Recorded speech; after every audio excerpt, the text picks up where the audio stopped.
Velkommen til Cybersundhed, hvor teknologi møder mennesket. I dag skal vi snakke med Thorleif Godtved, der er selvstændig og samtidig ansat hos Djøf. Og Thorleif, du er vel det, man kalder en LinkedIn-specialist. Men hvad vil det sige at være LinkedIn-specialist? Tja, det vil sige, at man er specialiseret i brugen af LinkedIn, og det er lige præcis det, jeg er.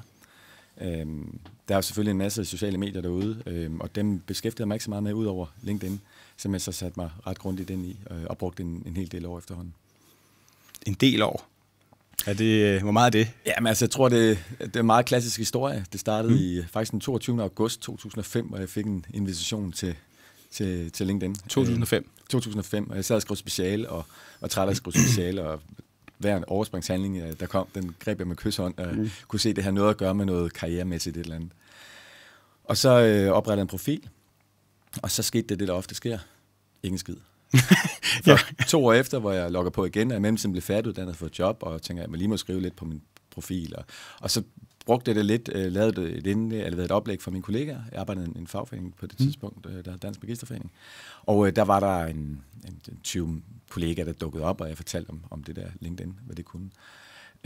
Men jeg brugte det ikke så meget igen. Jeg synes bare, det var relevant, fordi at vi arbejdede meget med karriereting på det tidspunkt, eller i mit daværende job. Mm-hmm. Og der kunne jeg se, at LinkedIn kunne noget. Og så i 2010, der fik jeg en opfordring til at virkelig gøre noget af LinkedIn. Jeg havde en drøm om at blive karrierekonsulent sådan fuldtid, og der havde jeg en, der sagde, hvis du skal være karrierekonsulent, så bliver du nødt til virkelig at sætte dig ind i LinkedIn, for det er simpelthen bare så vigtigt et værktøj. Og det gjorde jeg så. Jeg tog på barsel med min barn nummer 2, og om aftenen, der sad jeg så og satte mig ind i det. Altså, og kom tilbage til mit arbejde og begyndte at lave kurser for medlemmerne af der, hvor jeg arbejdede på det tidspunkt, i LinkedIn, altså profiloptimering. Men dengang var LinkedIn jo noget helt andet, end det er i dag i virkeligheden. Eller, det er meget det samme, men der er kommet mere til. Det var vel heller ikke ejet af Microsoft dengang? Nej, det var først i 16, tror jeg, det blev købt af Microsoft. Så du gjorde nok som så mange andre i 2005. De oprettede en profil og gjorde ingenting. Ja, og det kan jeg se tit, at folk de har oprettet, altså mange har faktisk oprettet profil der i 0'erne. Ja. Men dengang var det jo mere end bare en database. Altså det var et sted, hvor vi udvekslede visitkort, og det var det, der var ikke rigtig den nyhedsvæg, altså feed der i dag, hvor folk skriver indlæg, og der er meget mere interaktion på den måde. Det var der jo ikke dengang. Det var visitkortholder, kan du sige, og så var den sat strøm til, så folk kunne opdatere den, når de ellers huskede det. Et online visitkort-database. Ja, groft sagt. Ikke? Ja. Og så kunne man så se på væggen, når hvem var blevet forbundet med hvem. Og man kunne se, hvornår folk havde fødselsdag, og man kunne se, når folk skiftede job. Og det var så det sidste, der kunne være interessant. Ja. Men jeg brugte det til dengang, hvis jeg skulle finde en oplægsholder til et eller andet. Jamen, så gik jeg ind og søgte på en person, eller fandt en, og så kunne række ud til vedkommende. Ja. Jamen, det er jo også genialt det, til det i dag også. Altså, helt sikkert. Det er nogen, der er lidt. Det var sådan, vi mødtes. Ja. Ja, sjovt nok. I virkeligheden så var det jo på grund af den gode... hvad var det nu? Vores cyberekspert. Nu har jeg lige glemt, det er også ligegyldigt. Men det var... det skal jeg huske. Det er Jens Rod.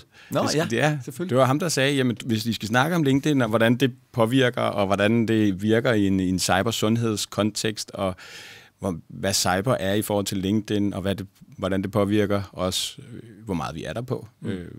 Udover at vi bare sidder og kigger efter visitkortdatabaser, så skulle vi snakke med dig.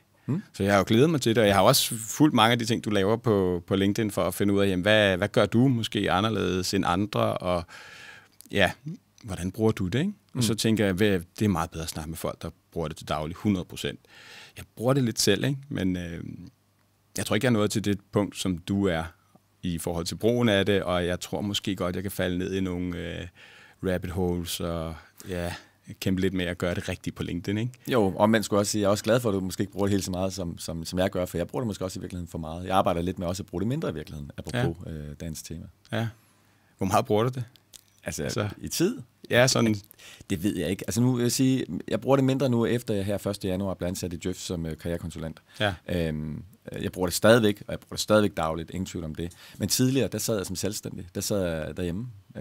Ofte, eller en del af tiden alene, hvis jeg ikke var ude ved kunder eller ude at undervise. Og så var det jo lidt også mit intranet, fordi som selvstændig, der havde det sådan lidt, at jeg var ikke alene. Jeg havde en rigtig mange kollegaer derude, der også var selvstændige. Og det blev sådan lidt et intranet, fordi man jo skrev beskeder til hinanden, men man også fulgte med i hinandens liv og kommenterede på hinandens indlæg. Ja. Men jeg ved ikke, hvor meget jeg bruger. Jeg har heller ikke lyst til helt at tælle det, men jeg er opmærksom på, at det ikke tager overhånd. Ja. Ja. Altså, jeg tror godt, jeg kunne tænke mig at bruge det noget mere, for jeg synes, det er et genialt værktøj til at række ud og møde mennesker. Det er også tit det, jeg oplever, når jeg tager ud og underviser i det, at folk tit har en ambition om at bruge det mere. Ja. Og der har jeg sådan lidt dobbelt med det, fordi i virkeligheden så prøver jeg at lokke folk til, eller ikke lokke med, men folk er jo selv interesseret i det ofte, at bruge det mere, og ligesom sige, hvad der er muligheder, og gøre folk hooked. Ja. Men jeg er også opmærksom på, at man kan også blive for hooked. Ja, det kunne jeg forestille mig. Altså jeg synes, lige for at tage, det var en ting, der lige slog mig nu, det er, at det jeg har oplevet, når man bruger det, det er rent faktisk, at folk er enormt imødekommende, når man rækker ud.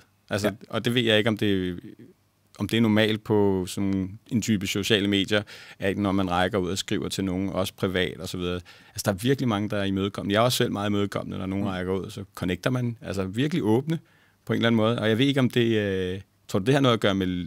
Er du enig i det, jeg siger? Ja, fuldstændig. Ja. Og det er ikke kun, når du rækker ud til folk. Det er også, når du laver indlæg. Ja. At selvfølgelig, der er eksempler på også folk, der har skriver nogle grimme ting og sager.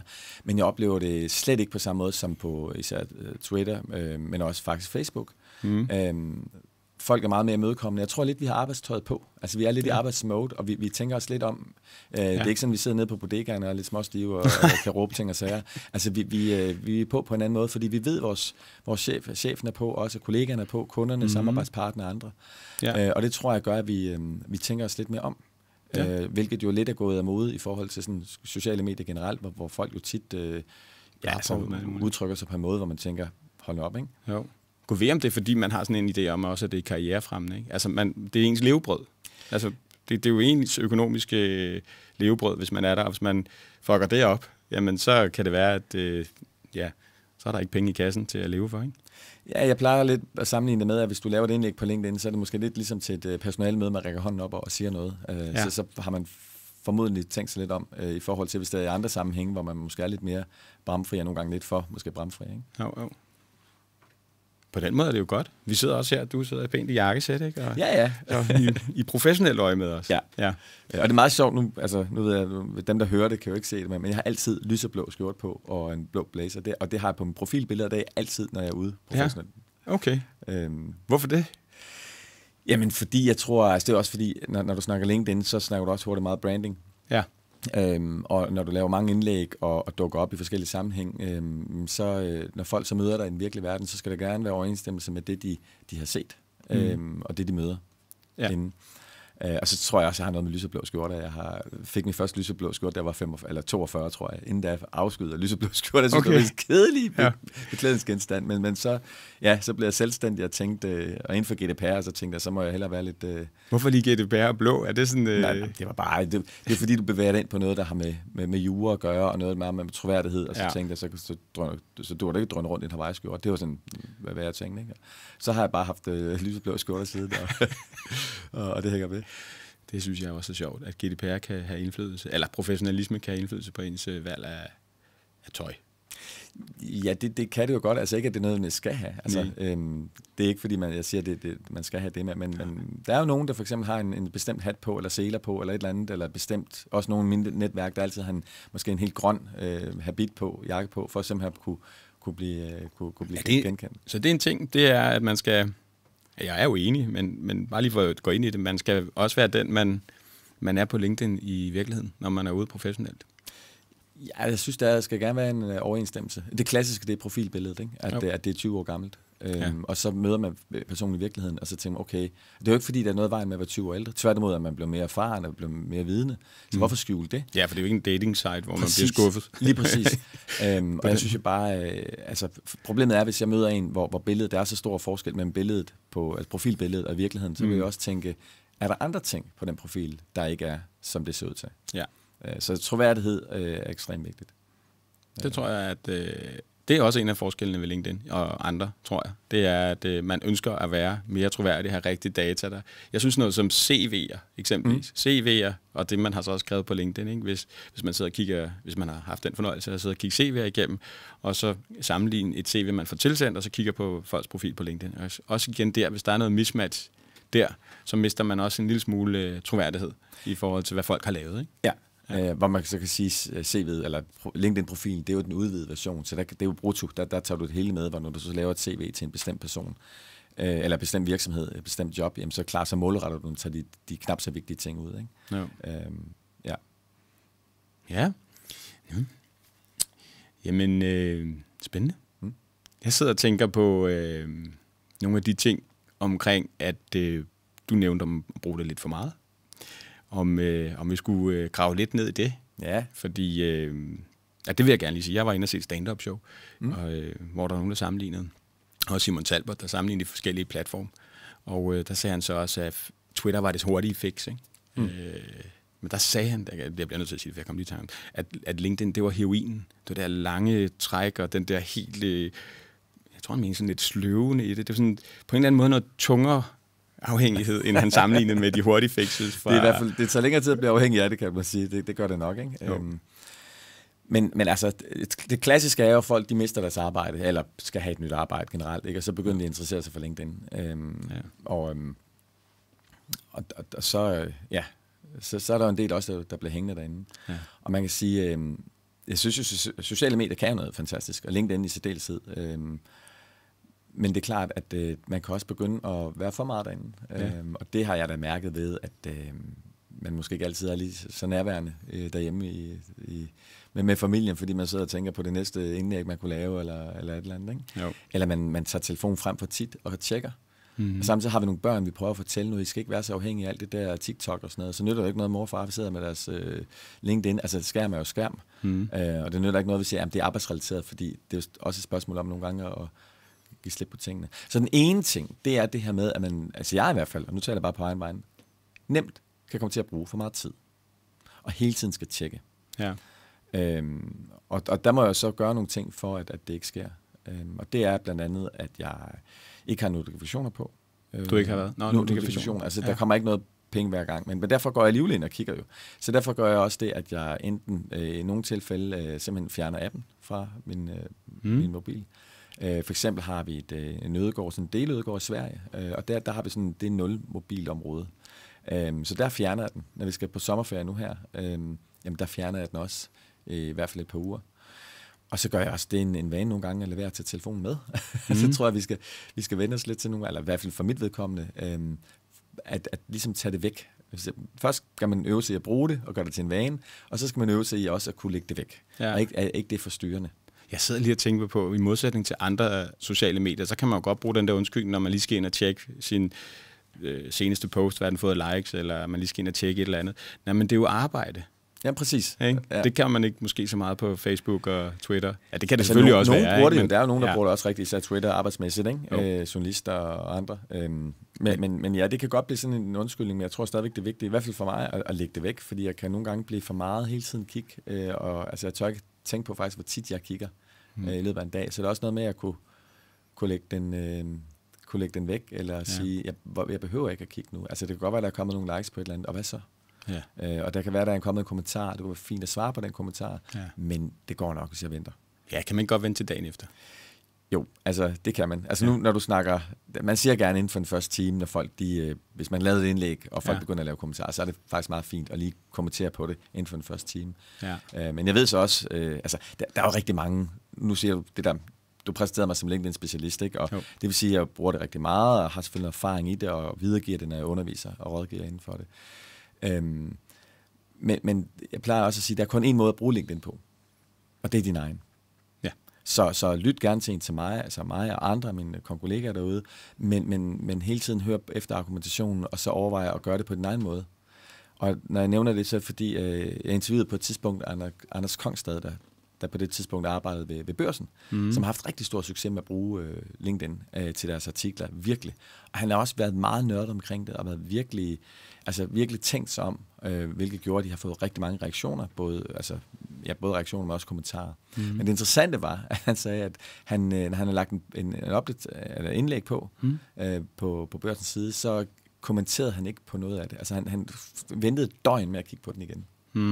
Og det går imod ellers, hvad du vil høre mange af sådan nogen som mig vil sige, at inden for den første time i hvert fald, der er lige ved at være ops og svare på kommentarer, for det gavner ligesom, at den kommer længere ud. Ikke? Men det gjorde han bare ikke. Og det betød så til gengæld, at brugerne begyndte at svare på hinandens derinde, altså, eller brugerne, dem der havde kommenteret, så var der andre læsere, der også kommenterede, så det opstod sådan helt en skov engagement derinde, og måske også fordi, at afsenderen var Børsen, ikke? Men altså, det er bare for at der sige... var et navn, ikke? Ja, men der er forskel på, om det er en person, eller sådan noget som Børsen. Ja. Og jeg tænker på Børsen som et navn, som en... Ja, på den måde. Ja, et brand af Børsen, ikke? Ja. Hvor man har lyst til at gå ind og deltage i diskussionen måske. Men jeg tror, hvis det er en selv, der laver et indlæg, jamen, så er det mere oplagt, at man så selv også svarer på den, som udgangspunkt. Ikke? Jo. Man kan også blive for ivrig, kan man ikke? Altså sådan, nu må vi gå ind og skrive et eller andet og svare igen, eller gøre det for meget, sidder jeg og tænker. Så her, jeg tænker mig måske med indlæg nogle gange. Ja. At man har hørt, at man skal lave et indlæg om dagen, og hvad ved jeg, ikke? Jo.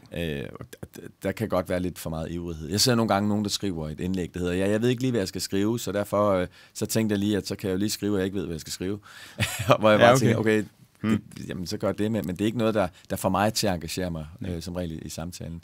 Så det der med, at man har noget på hjerte, og så er det, hvornår har man noget på hjerte, fordi det kan også, altså hvis du for eksempel er selvstændig, og det er ligesom din primære kanal til at få kunder, så er du også tit ops på, der skal noget på hele tiden. Ja. Men nogle gange kan det godt svare sig at bare lave nogle få, som altså, måske er virkelig gode og gennemtænkt, i stedet for, at det er hele tiden, man skriver noget, bare for at skrive noget. Ja. Ja, bare for at skrive noget, bare for at sætte gang i et eller andet. Det er sådan lidt... det virker næsten som om man keder sig så, ikke, på en eller anden måde, når man tænker, man har brug for opmærksomhed. Jeg ved ikke, der er sådan men det er jo opmærksomhed. Altså, det er jo et spørgsmål om at få opmærksomheden. Og der er der en anden ting også, der er farlig ved LinkedIn, for mig at se i hvert fald. Altså det ene, det er det her med, altså der er masser af gode ting ved det, men det man skal være opmærksom på, udover at man kommer til at bruge for meget tid, så det næste, det er, at man begynder at kigge for meget på tal. Altså, hvor mange likes får mit indlæg, hvor mange visninger får det, hvor mange kommentarer får det, eller det får måske ingen. Hvad betyder det?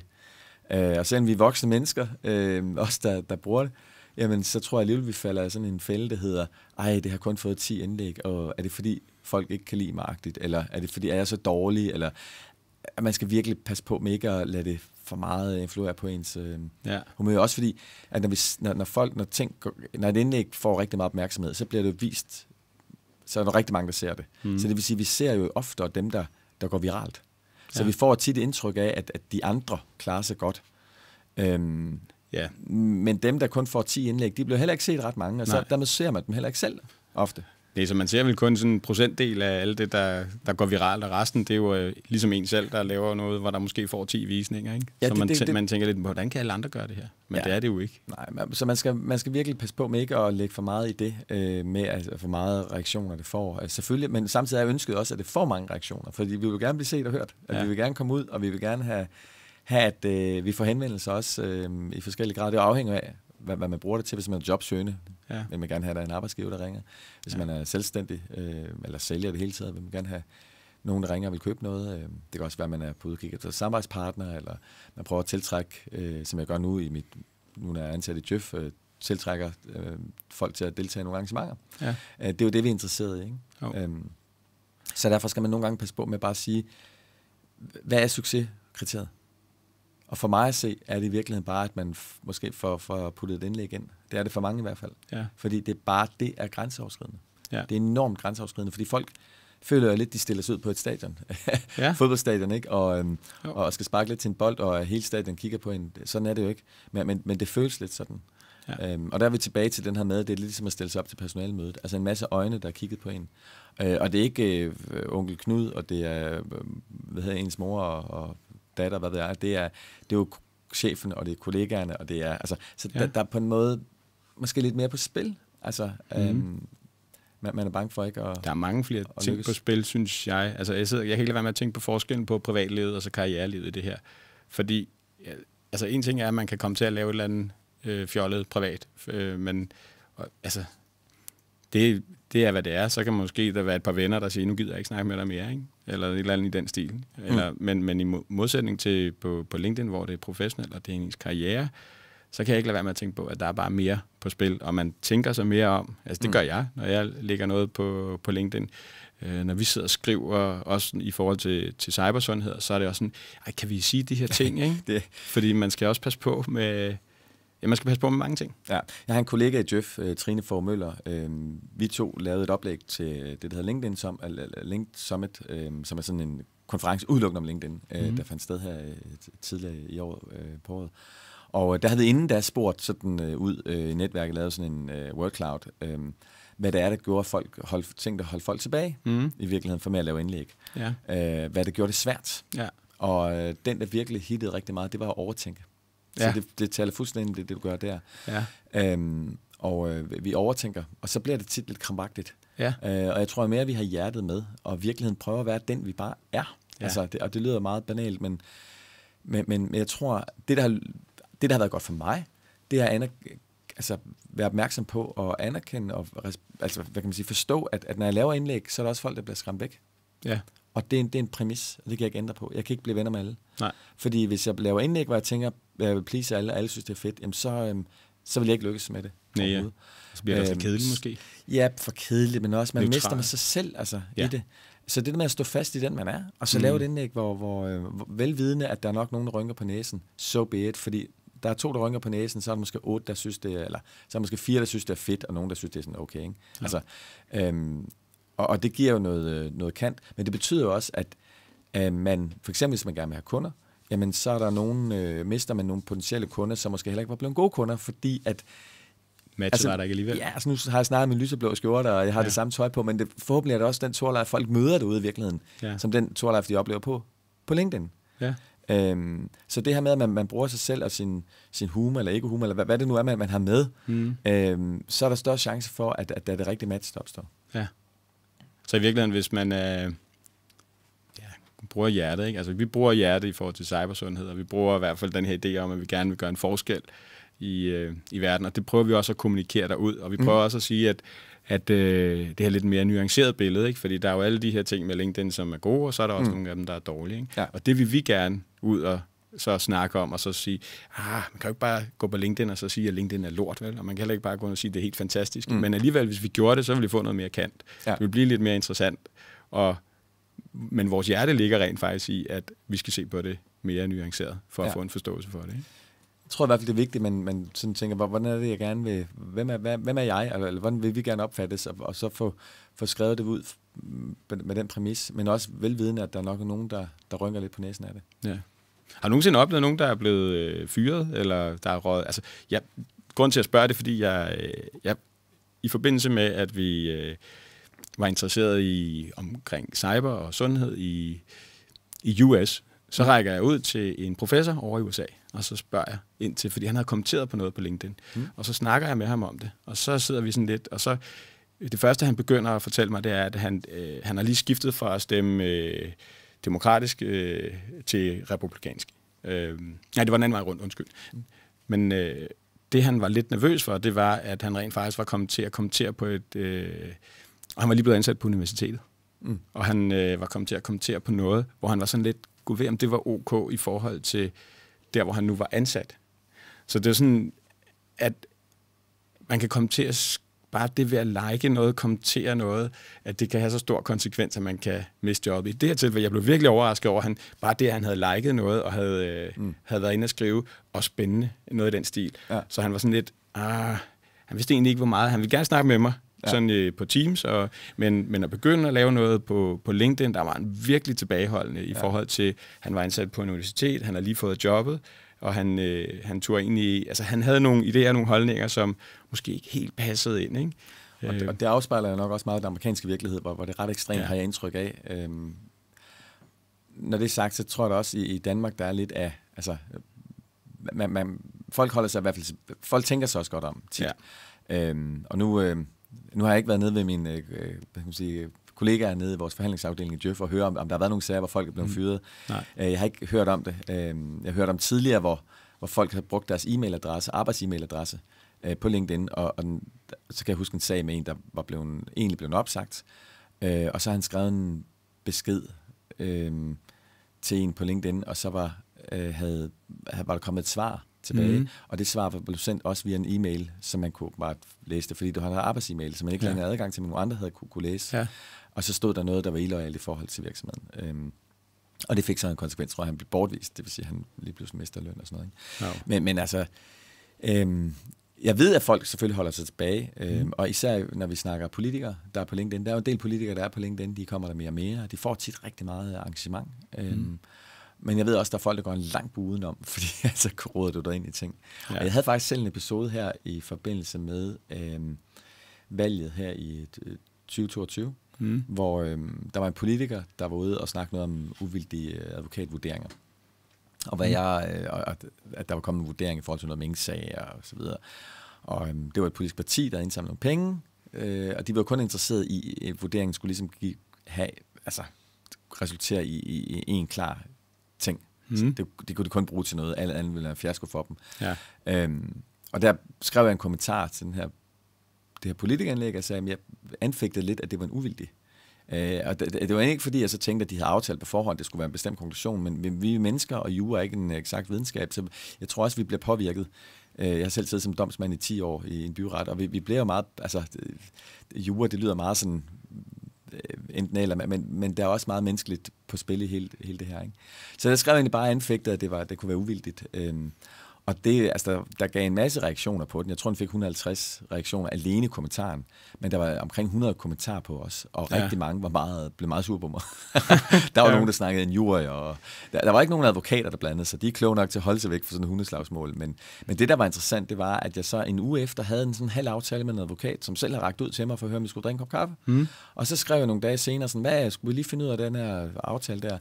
Og så skrev han tilbage, at han havde ikke lige tid, og jo, så han også set, at jeg skrev en kommentar for nylig, det gjorde, vi nok lå ret meget forskelligt fra hinanden i forhold til holdninger, så han var egentlig ikke interesseret i at mødes. Okay. Det var også lidt overraskende af flere grunde. For det første, at man skal huske, at en ting er, hvad man ser på LinkedIn af reaktioner og kommentarer, men det er jo kun toppen af isbjerget, fordi langt de fleste, de kigger egentlig bare, ikke? Det andet, jeg så synes var interessant, det var jo, at jeg synes jo netop, det var interessant at mødes, hvis man er uenig om noget i virkeligheden, for at forstå hinanden, men det er jo så en anden sag. Sådan er vi jo forskellige. Ja, men det giver god mening. Man skal i virkeligheden jagte dem, som man er uenig med, i stedet for dem, man er enig med, ikke? Ja. For at få et lidt nuanceret billede på tingene. Men de der diskussioner, de foregår ikke så meget i det offentlige, synes jeg, på LinkedIn, som det gør på Facebook. Altså det der, du er til offentlig skue, ikke? Og du tager ikke de der, kalder du dem hundeslagsmål, eller... Ja, dem tager man ikke så meget på LinkedIn. Ikke så meget, men jeg synes faktisk, det er okay at gøre det en gang imellem. Altså for eksempel, hvis der er en, der stiller sig op og er ekspert, og især jo mere høj på strå man er, og skriver noget, så synes jeg egentlig, det er fint, hvis vi på en konstruktiv måde kan gå ind og sige, jeg er ikke enig, eller komme med nogle andre perspektiver på det, fordi vi er der også for at blive klogere. Ja. Og der tror jeg nogle gange, det kan blive lidt for meget rygklapperi. Altså folk vil hellere bare sige godt og fint, og det er også godt, og det er slet ikke forkert. Også flere af de der med, at man roser sine kollegaer og godt arbejde. Og præcis. De der. Okay, en ting er kollegaer, det vil også måske være, hvis det lige er en kollega, så vil jeg nok også tage det med personen sådan i en til en efterfølgende, ansigt til ansigt. Men når der er en, der stiller sig op som ekspert inden for et eller andet, så skal man også kunne tåle at få noget kritik. Og det oplever jeg også selv, når jeg laver indlæg. Der er der også nogle gange nogen, der skriver noget, og det må man bare sige, altså købe ind på, at det er en del af præmissen, det er, at man skal også kunne tåle at få det ting tilbage, og nogle gange erkende, at man har taget fejl. Ja. Nå, hvad er der, nu bliver jeg nysgerrig, hvad er der trend i øjeblikket på LinkedIn, som kører meget debat om? Ved du det? Det kommer jeg til at tænke på lige nu. Kunstig intelligens, klart. Det fylder jo ekstremt meget. Ja. Og ellers, det er et godt spørgsmål. Hvad er der trend? Men lad os bare tage kunstig intelligens, fordi det sad vi også og snakkede lidt om, det her med algoritmerne kontra hjertet, hvis vi kan sige det sådan. Ja. At vi måske nogle gange spekulerer mere i, hvordan algoritmen reagerer, end vi... Og grund til at sige algoritme og kunstig intelligens, det er jo fordi, det er jo same, but different. Altså, det er jo også en algoritme, der statistisk set regner ud, hvad der er det rigtige svar tilbage til en, når man spørger eksempelvis sådan en prompt, ikke? Sådan en chat-GPT. Det var en lille tidsspring. Men det er jo i princippet en algoritme, der ligger inde bagved på LinkedIn. Og gå ved, om det ikke har gjort det siden 2005 også. Det er muligvis det ved jeg ikke, men der er ingen tvivl om, at der er noget algoritme, der er på spil. Jeg synes også tit, at det bliver for alt for meget opmærksomhed. For eksempel er der nogen, der kan sige, jamen, er det godt for algoritmen, hvis der er et billede på, eller skal der være en video, eller hvor langt må det være, eller der er lavet undersøgelser.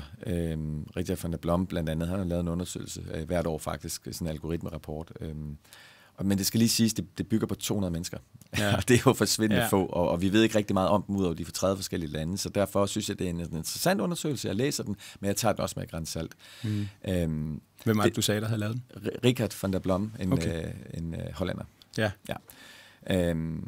Jeg synes, det er som sagt interessant, det der med algoritme, men problemet er, at det får for meget opmærksomhed. Altså, fordi folk bliver sådan helt hæmmet, også når jeg er ude og holde kurser, sådan kan du ikke lære os den der algoritme? Så nej, jeg kan ikke lære algoritme. For det første, så ved jeg egentlig ikke så meget. Altså, vi har nogle ting, vi kan se, nogle gidsninger, men de ændrer på den lidt hele tiden.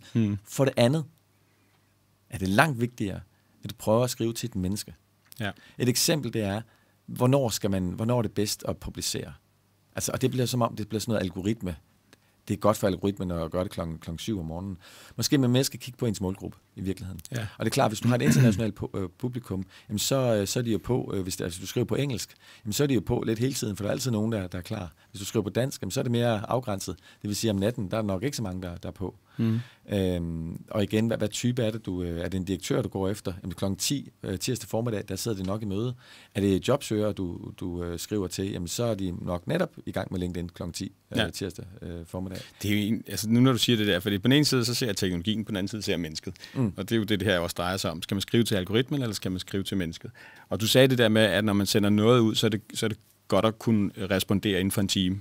Og det tænker jeg, det har jo intet med algoritmen at gøre. Det har jo noget at gøre med, hvis jeg nu stiller et spørgsmål til nogen, eller skriver noget ud, og der er så nogen, der er så høflige at svare, og jeg så bare tiger stille. Ja, så kan du så vente måske en halv dag med at gøre det, kunne man så sige. Ikke? De vil stadigvæk få et svar. Men der er nogen, der siger så, at altså, vi ved generelt, inden for den første 1 til 2, især den første time, er alt afgørende i virkeligheden om at indlæg klarer sig godt. Okay.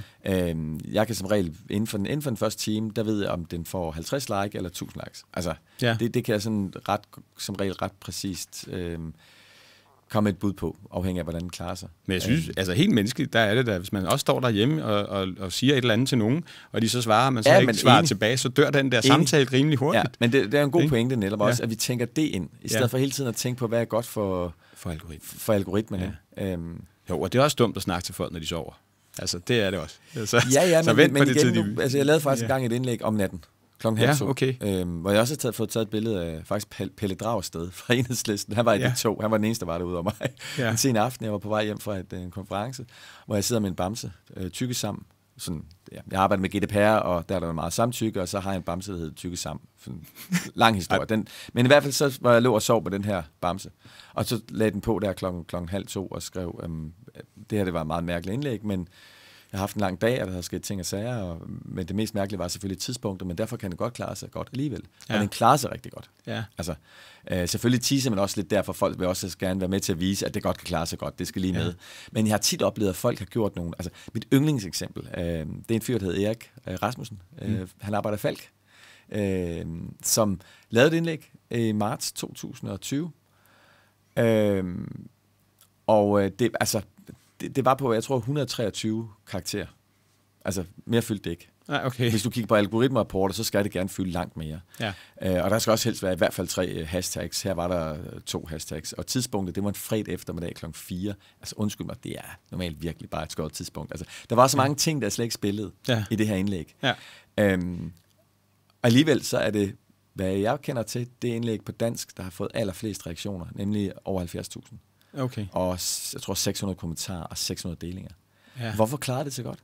Fordi at det handlede om Ukraine. Det handlede om, og der var en video med, som var den mest egentlig kedelige video, jeg nogensinde har set. For det er bare en masse ambulancer, der bare kører forbi. De har ikke engang udrykning på, altså der sker ikke så meget. Nej. Men han ramte en følelse, fordi han skrev frygtelige ting, der sker i Ukraine, men vi er på vej med ambulancer nu. Noget af den stil, ikke? Ja. Altså, det er bare det, der stod. Og det rammer jo noget, fordi i nu sagde jeg 22, det passer jo ikke, det er 2022. Det var 22, ja. Det var sidste år, gud. Ja. Tiden går. Ja, det gør den. Eller hvad? Nu bliver jeg helt i tvivl. Hvornår startede krigen i Ukraine? Det er et godt spørgsmål. Ja. Jeg synes, det har været på i hvert fald noget tid. Det må have været sidste år. Det var sidste år. Ja, så det var marts 21, det skal lige rettes. Og så, og der var vi jo alle sammen sad og var fuldstændig optaget af de frygtelige ting, der skete. Ja. Og når man så oplever, at nogen rent faktisk gør noget, ikke? Og Falk kommer ud og forsøger at gøre en forskel, jamen det rammer jo lige hjertekuglen. Altså det igen, den er ikke skrevet til algoritmen, den er igen bare skrevet til mennesker, fordi den rammer os. Jeg kan ikke lade være med at tænke på, at det også måske kunne være sådan noget, nu skal jeg passe på, hvad jeg siger, ikke? Men lidt clickbait, at man skriver noget med Ukraine, det fanger. Ja, jeg tror, det kom bare fra hans hjerte. Han var bare, han arbejdede Falk, han ser nogle ambulancer, der skal køre sted, det vil han gerne dele. Ja. Og det gjorde han. Ja. Og han var jo ikke, og det gik jo 9 timer, før han begyndte at skrive kommentarer tilbage, fordi han var med i en af de ambulancer. Ja. Så det første, de var et eller andet sted i Tyskland, en kollega siger, du må hellere lige tjekke din app, fordi den går ret meget mok, den der.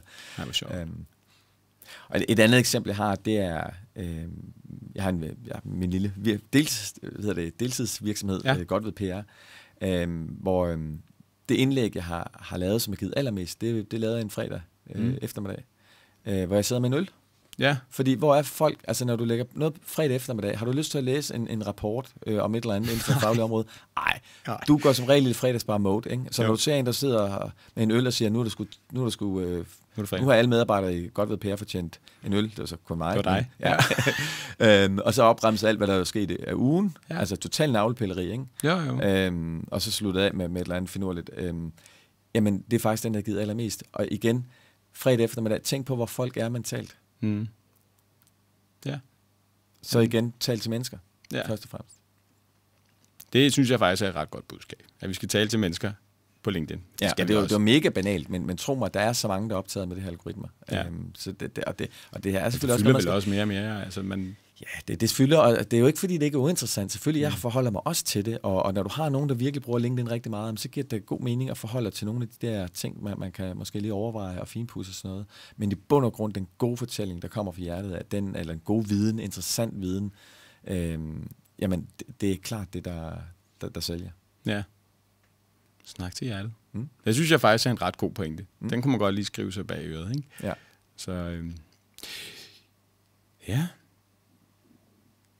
Jeg kom til at nævne ChatGPT før, så sad jeg og tænkte på det der med, at man...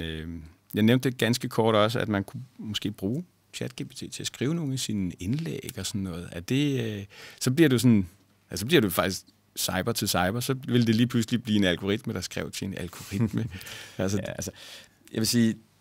For det første, så synes jeg jo egentlig, ChatGPT er rigtig godt at bruge for eksempel til ens profil. Jeg ved, mange de kæmper lidt med det der med omfeltet. Altså, hvad skal man skrive sit omfelt, eller resume, som det også bliver kaldt, ikke? Jo. Og jeg har jo også kommunikationschefer, der ikke er det skulle skrive, for det er bare enormt svært at komme i gang med, ikke? Jo. Og der kan man jo gå ind og give et link til ens LinkedIn-profil, og så sige, kunne du lave et udkast til mit omfelt her? Ja. Men det er jo ikke noget, man skal copy-paste ind så. Men så har man et udgangspunkt. Ja. Og jeg tror, vi har frygten for det hvide papir, eller en hvide skærm i det her tilfælde. Ja. Så det her med i hvert fald bare starter et sted, der synes jeg egentlig godt, det kan bruges. Men det er bare ekstremt vigtigt, tror jeg også, at vi går ind og gør det til os eget. Ja. Også fordi der også er faktuelle fejl. Det vil der som regel være. Der er ting, den har misset. Det er jo ikke perfekt. Når det er sagt, så bliver det også bedre med tiden. Men det er sådan den ene del af det. Det er i forhold til ens profil. Den anden del, det er det med at lave indlæg. Ja. Og der har jeg hørt en fugl synge om, at LinkedIn måske begynder at tilbyde ChatGPT en eller anden form for det, der hedder creators, altså dem, der laver LinkedIn, en del LinkedIn-indlæg. Ja. Sådan at man kan få hjælp til at lave et indlæg. Og igen kan det jo også være lidt det der med den... at man kommer i gang med at lave noget. Men der er jo en risiko for, at man lidt... nemhed trumfer altid motivation, ikke? Så det vil sige, at man måske bare skiber det der autogenereret ind. Nemhed trumfer. Ja. Det er sådan en grundregel inden for adfærdsdesign, ikke? Og det er der spændt på, hvad det kommer til at betyde. Kan man godt fornemme, når noget er lavet af ChatGPT. Omvendt kan man jo også give noget tekst, man har lavet til ChatGPT, og så kan den jo fornemme en stil, men fanger den humor. Altså kan den fortælle de sjove historier. Jeg vil sige, der er så meget, der overrasker mig om ChatGPT indtil videre. Altså, jeg er ret fascineret af, hvad det kan, og virkelig overrasket om målløse tider, ikke? Så jeg tør ikke at sige, at om nogle år, at den også kan lave historier, der er sjove og ting og sager. Det skulle da ikke undre mig. Ja. Men det kan godt være. Ja. Nu kommer jeg lige med en lille en, fordi vi havde en tidligere gæst i studiet, og nu er du jo djøffer, og han nævnte, at ChatGPT var det, han så som en amerikansk høflig djøffer, i den måde, den skrev på. Så det var sådan meget... han var også meget ældre i skole og skriver meget satire faktisk ude i verden, ikke? Ja. Det synes jeg bare var en meget sjov formulering, fordi den er sådan, altså der er vi igen lidt i midten, ikke? Altså vi er ikke sådan ude vi er ikke ude i den ene side, eller vi er ikke ude i den anden side. Vi er sådan meget i midten. Ja, nu, jeg er ikke ChatGPT-ekspert, men det jeg har fået med i hvert fald, det er, at du også kan påvirke den til, hvordan den svarer. Så jo mere høfligt du svarer, altså skriver til den, og siger, vil du være sød og så videre, så kan den også have en tendens til at skrive tilbage. Har jeg hørt. Men det er ikke noget, jeg selv har testet, skal lige siges. Og igen er den jo sådan, den er jo fin føle, ikke? Og bare det, man kan give noget tekst, og så sige, det har jeg skrevet, kan du skrive noget i samme stil? Så den rammer lidt noget af tonen i hvert fald. Det er jo ret fascinerende. Og som sagt, så er der sikkert nogen, der vil sige, at det har jeg prøvet, og det fungerer ikke særlig godt, men vi ved ikke, hvordan det ser ud om få år, fordi udviklingen går bare mega hurtigt. Ja. Er vi for pæne på LinkedIn? Og har vi brug for noget mere humor? Altså jeg kan jo godt mærke, når vi sidder og snakker her, at der er noget humor inde bag de ting, du siger, og det kan man også godt se på dine LinkedIn-opslag. Men er vi for pæne på LinkedIn? Altså, jeg ved ikke, om vi er. Altså jeg tror jo, det kommer, hvis man er altså nogle gange så oplever jeg faktisk, at der er nogle... især nu advokater, dem har jeg en del at gøre med, ikke? Jurister og advokater, de holder sig meget tilbage. Ja. Og der har jeg sådan en ambition om, at de tør være mere dem selv. Og tør være, altså men også ser lidt mere mennesket. Ja. Fordi hvis du for eksempel skal have en advokat, så er det ikke bare et spørgsmål om, at vedkommende skal kunne paragraferne, og skal kunne gøre de ting, det forventes af en advokat. Men det er også et samarbejde, hvor personligheden spiller en rolle. Hvad type er man? Det er ikke et spørgsmål om, hvad rigtigt eller forkert, det er bare et spørgsmål om, at være den, man er. Fordi jo mere man har en fornemmelse af det, jo mere større chance er der også for, at man indgår i et samarbejde med nogle kunder, hvor det bliver en succes, fordi at de har en fornemmelse af, hvem man er. Og det er igen det der med også, der kan være noget fravalg. Det er faktisk fint nogle gange, man bliver fravalgt. Ja. Fordi så var det måske ikke blevet særlig godt samarbejde. Så når du spørger, om vi er for pæne, så tænker jeg, at der er mange, der holder sig tilbage stadig. Ikke? Der er sket rigtig meget. Altså, folk bliver mere personlige. Altså i forhold til for 5-10 år siden, er der jo sket en kæmpe udvikling. Ikke? Og der er nogen, der siger, at det er blevet sådan lidt Facebook-agtigt, og det er jeg sådan set enig i, men det er ikke nødvendigvis dårligt, fordi vi jo også netop mærker mennesket, og det synes jeg bare er vigtigt, fordi når man ansætter folk, jamen, så kemi spiller jo altid en rolle. Helt sikkert. Ikke? Og sammen, når vi skal købe noget af en, jamen, det er ikke kun om vedkommende virker kompetent og dygtig, men også svinger man. Ja. Så derfor synes jeg egentlig, det er fint, at man måske tør være lidt mere sig selv.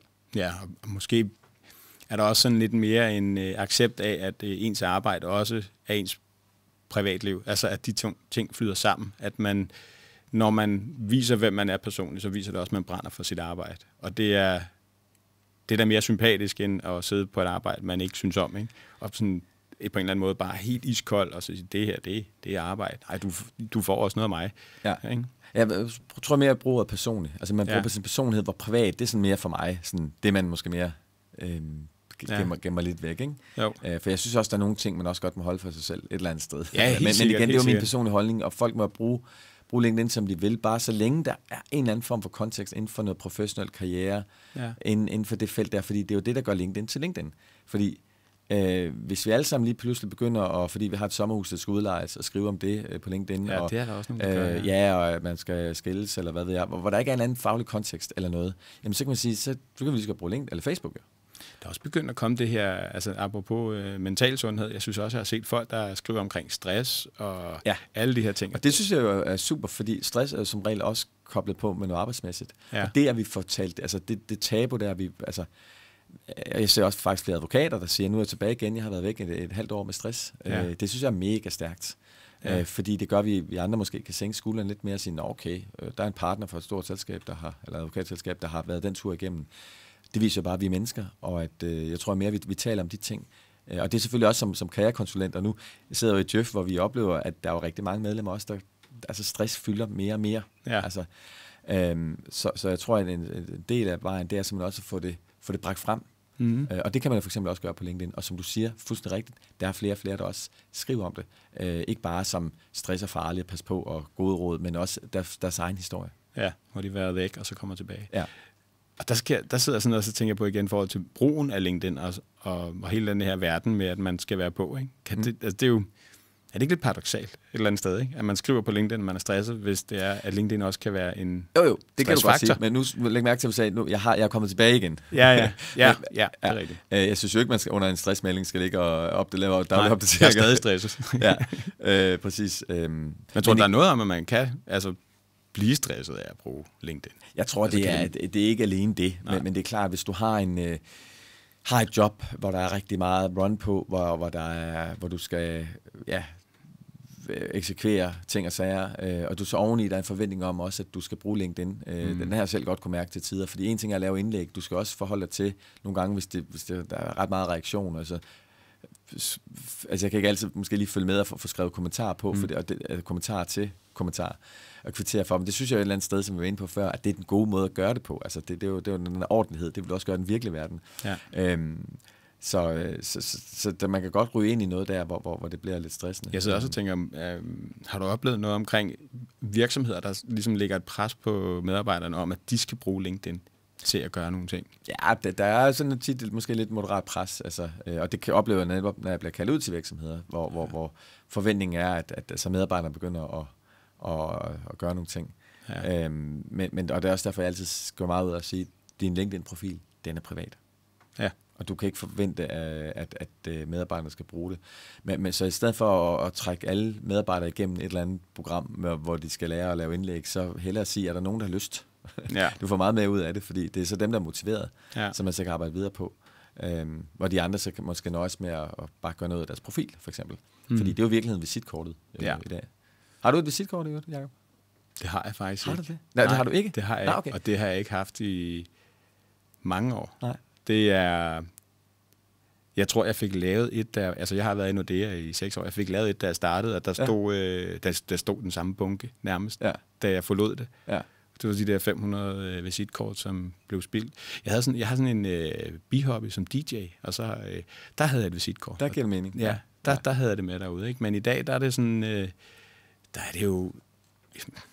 i sidehistorie. Jeg har lige været på Tinderbox, og det er ikke, fordi det skal være en dating-snak, men jeg står og snakker med nogen og siger, det skulle pisse hyggeligt, det skal vi ikke mødes og snakke. Og så skrev vi sammen på telefon, og det var en fyr, og der havde sin kæreste med, og jeg stod der også med min kæreste. Vi skulle mødes bagefter. Ja. Jeg ved ikke, om vi får det gjort, men så bliver det jo sådan der, i stedet for et visitkort.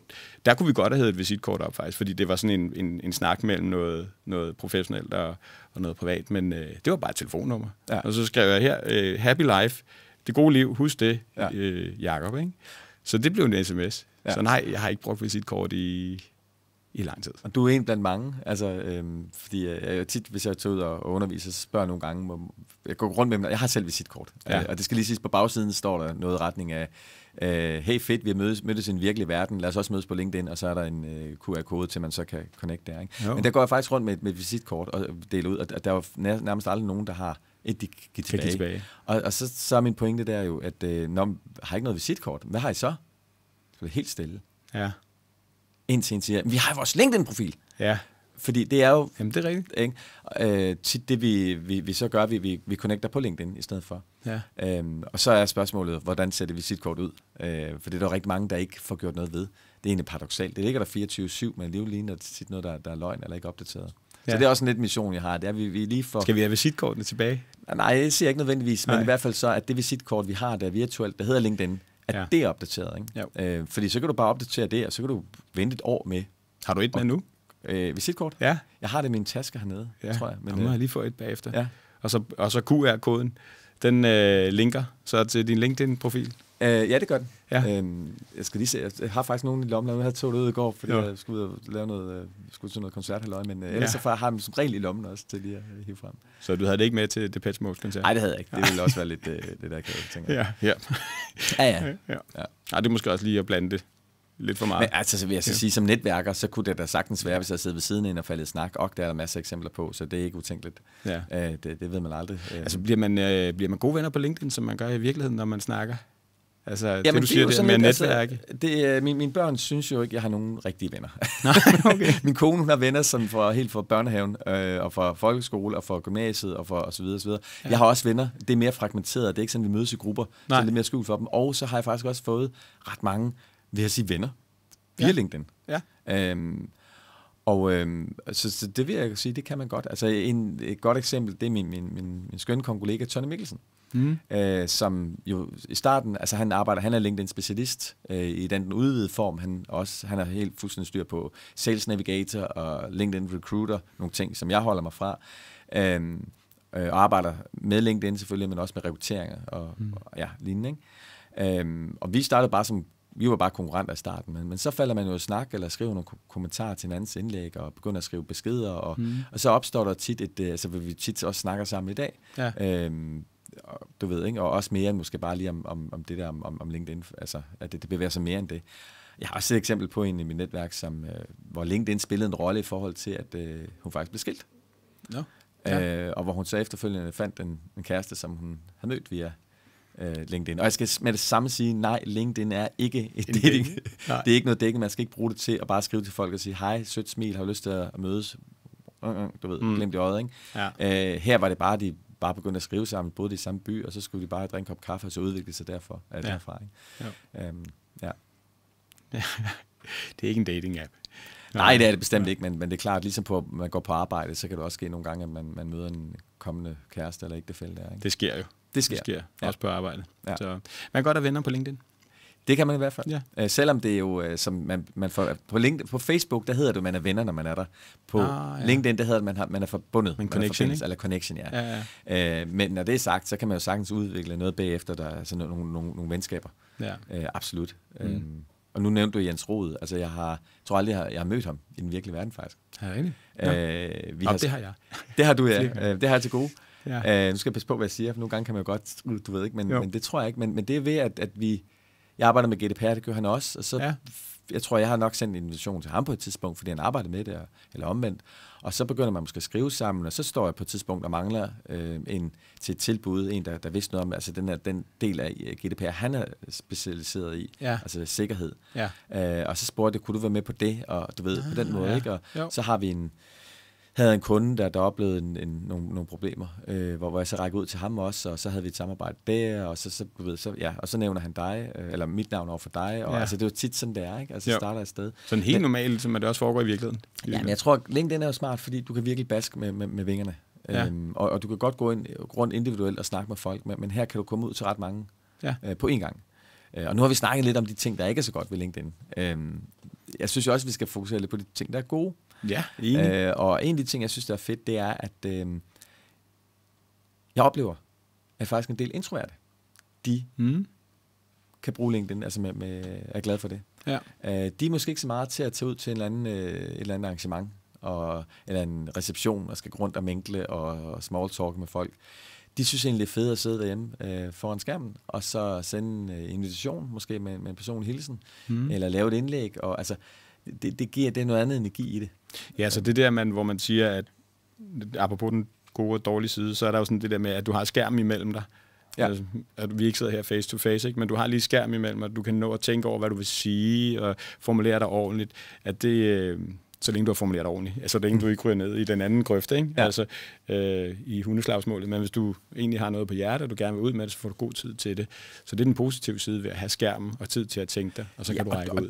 Og dog ikke, fordi vi ved jo tit, det der problemet, det er, at man sidder foran en skærm, og ikke et menneske. Og det er jo derfor tit, vi ser på Facebook og andre, at folk de sviner hinanden til, og så skriver dumme kommentarer, og du ved, det bliver så negativt det hele, ikke? Men lige præcis for en introvert, som måske har brug for tid til at tænke sig om, og som du siger, ikke har lyst til at stå i de der sociale kontekst, måske er svært ved at gå og sige hej, så er det måske nemmere at sige hej på LinkedIn. Det dræner ikke så meget energi på samme måde. Det er i hvert fald det, jeg hører fra flere introverte. Ja.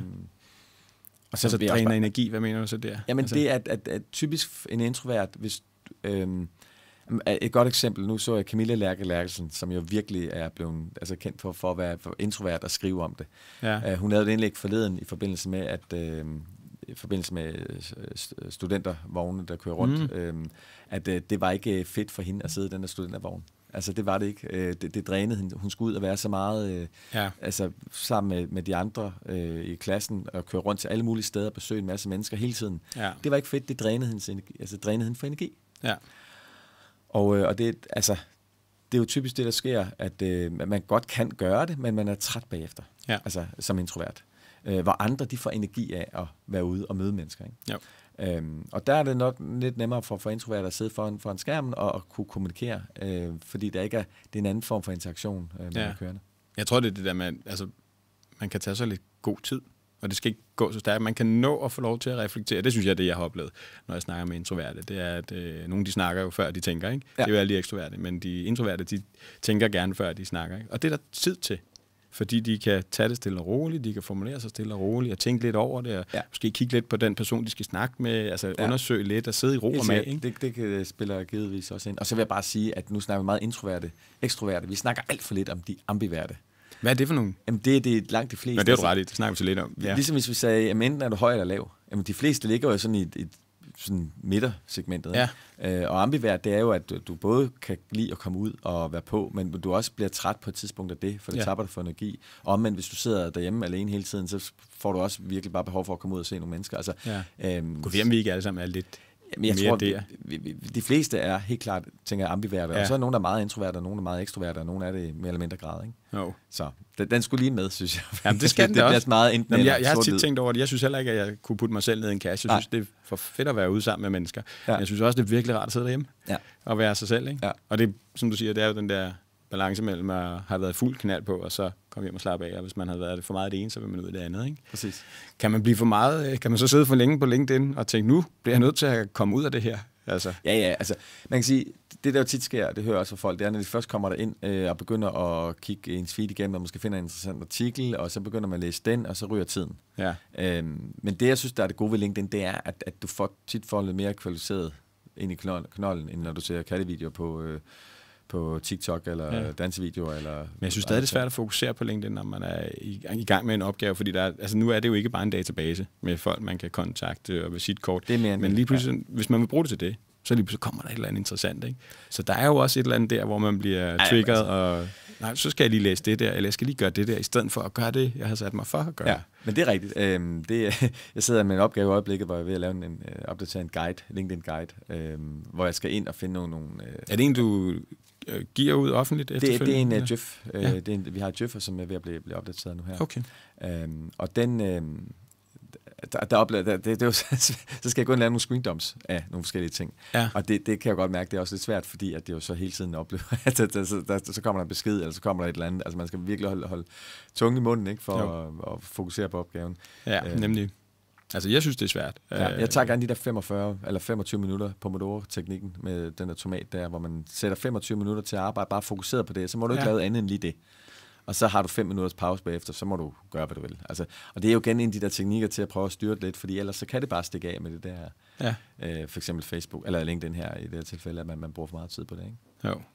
Er det okay at sidde på LinkedIn i sin arbejdstid egentlig? Ja, det synes jeg. Altså kommer lidt an på, altså hvis du sidder åbenlyst og søger job i din arbejdstid, så kan det godt være, at det bliver lidt noget hejs, ikke? Jo. Og det afhænger af, hvad dit job er.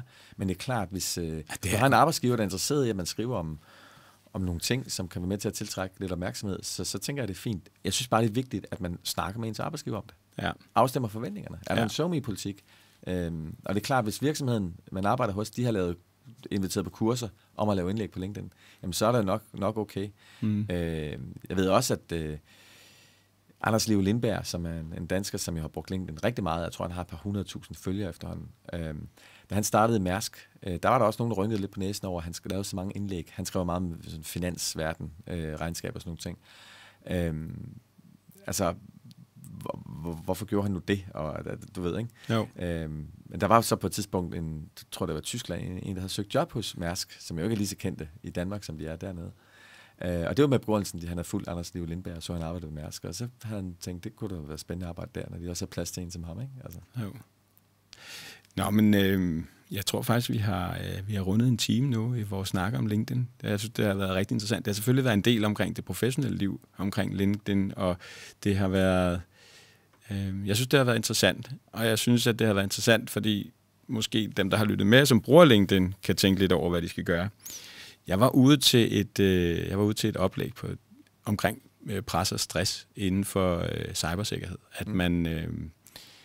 At man som medarbejder oplever en masse pres og en masse stress, fordi man sidder i den rolle, man har. Man skal sørge for, at man ikke bliver hacket, man er i krig med russerne og alle de der ting der. Og der kom frem til, om man som virksomhed så i den forbindelse kan gøre et eller andet for at mindske stress og pres for medarbejderne. Og nu nævnte du selv lige, der var 2 ting, du nævnte. Det var de her guidelines. Og der sad jeg lidt og tænkte, om det er guidelines for ens egen person at gøre det på. Men så nævnte du også det her med en SoMe-politik. Mm-hmm. Og der sidder jeg lidt og tænker, ud fra det oplæg, at jeg havde der på det tidspunkt, det var, burde man som virksomhed gå ind og beskytte medarbejderne, så de ikke blev stresset ved brugen af LinkedIn? Altså kan man gå ind som virksomhed og lave en SoMe-politik, ikke omkring det der med, om man må sidde og søge arbejde og så videre, men kan man i virkeligheden gå ind, og det er et åbent spørgsmål, jeg har ikke tænkt det til ende, men for at passe på medarbejderen. Lave en SoMe-politik, der siger, men brug LinkedIn til det her, fordi det er godt til det her, det er skidt for det her, og så med de guidelines, som du siger i baghovedet der, er der noget der? Pas på dit mentale helbred, pas på dig selv, når du er på arbejde, fordi man kan godt blive opslugt af det hele. Og det har jeg siddet og tænkt på. En SoMe-politik fra arbejdspladsen til medarbejderen, der passer på medarbejderen. Altså, der tror jeg, det vigtigste i en SoMe-politik, det er for det første, der står, at den er privat, ens LinkedIn-profil.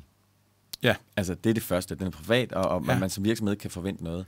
Og at hvis man har lyst, så er der ikke en forventning om, at man bruger LinkedIn til at skrive noget, om der kan gavne virksomheden, men man er velkommen til at gøre det. Ja. Og at man er også velkommen til at lave en fejl. Og at hvis man i øvrigt har spørgsmål, så kan man gå et sted hen. Ja. Men jeg tror, det er vigtigt, at vi ikke sådan har en forventning om, at fordi vi skal kunne så mange ting efterhånden. Og hvis der er nogen i en afdeling, der begynder at lave indlæg på LinkedIn og er gode til det, skal de andre så også gøre det? Og der tror jeg bare, det er vigtigt at sige, at det er virkelig lysten, der skal drive det. Fordi hvis du begynder at gøre noget, bare fordi du føler, at du skal, og det er ikke fedt, så er der noget med energien i det. Ja. Og det begynder også at kan stresse en. Ja. For det er klart, hvis du har en arbejdsopgave, der løser lidt sig selv, fordi man synes, det er sjovt, jamen så er det nemmere at have med at gøre, frem for at man hele tiden har den der dårlige samvittighed over. Man burde også gøre noget andet. Og det er jo ikke specielt sundt, og det kan også være med til at fremkalde noget stress eller en følelse af, at man ikke gør det godt nok. Ikke? Jo. Og det er selvfølgelig også forskelligt fra arbejdssituation til arbejdssituation, hvor meget man bruger LinkedIn, og hvor meget man skal bruge Facebook og alle de der ting. Men jeg har virkelig tænkt på, om man som arbejdsgiver har et ansvar over for den afhængighed, der kan opstå ved brugen af SoMe. Fordi så når man kommer på arbejde, så er man beskyttet.